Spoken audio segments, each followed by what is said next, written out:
जय हिंद, जय भारत, वंदे मातरम। मैं रविंद्र फौजी। अभी एक वीडियो मेरे पास आया है। लद्दाख में एक प्रोटेस्ट जारी है लद्दाख की कुछ मांगों को लेकर। उस वीडियो के कुछ अंश मेरे को बहुत ही अच्छे लगे, जो देश की सरकार को और जनता को बताना चाहते हैं, खासकर एक के सैनिकों के विषय में। जो उन्होंने बताया कि सरकार इस ओर ध्यान क्यों नहीं दे रही। लद्दाख के मुद्दों पर लद्दाख के सैनिक नाराज, खासकर अग्निपथ आने की वजह से। जो गोरखा रेजिमेंट के बहादुर जवान जो पहले हिंदुस्तान की सेना में शामिल होकर हमारा साथ देते थे, अब वो गोरखा सैनिक चाइना सेना में भर्ती हो रहे हैं 4 साल की नौकरी से नाराज होकर, और वो अब हमारे खिलाफ ही युद्ध लड़ेंगे।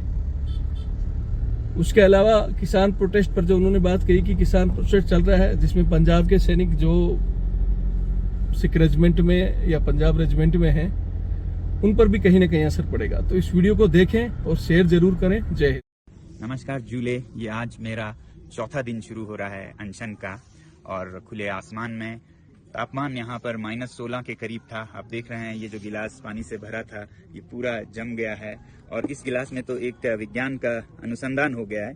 ये भरा हुआ था कल रात को, अब ये उठकर ऊपर हो गया है, यानी कि जमने पर पानी का परिमाण, वॉल्यूम बढ़ जाता है। इससे दिखता है टेबल पर जो पानी गिरा वो सब जम के ऐसा हो गया है।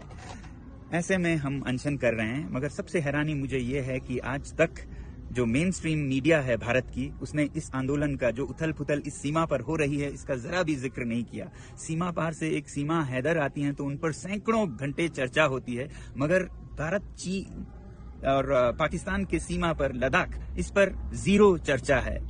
आपको पता है, मेरे ख्याल से तो आज भारत के इस सीमा पर हमारे सैनिक सबसे कमजोर स्थिति में हैं, क्योंकि यहाँ पर सबसे बड़े लड़ाकू माने जाते हैं लद्दाख स्काउट्स, सिख रेजिमेंट्स और गुरखा रेजिमेंट्स। आज लद्दाख के सैनिकों का मनोबल टूटा है, ठेस पहुंचा है, क्योंकि लद्दाख को न लोकतंत्र दिया गया है न संरक्षण।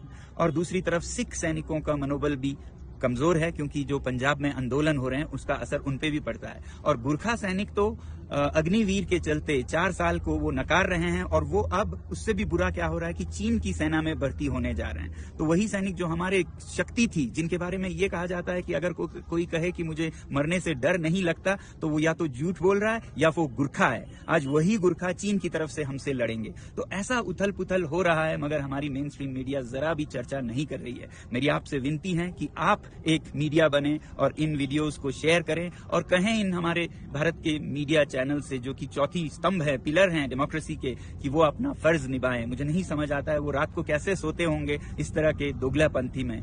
मुझे उम्मीद है कि आप सब लद्दाख का समर्थन करेंगे, भारत की सीमा की सुरक्षा का समर्थन करेंगे, क्योंकि लद्दाख के संरक्षण में ही भारत की सुरक्षा है। धन्यवाद।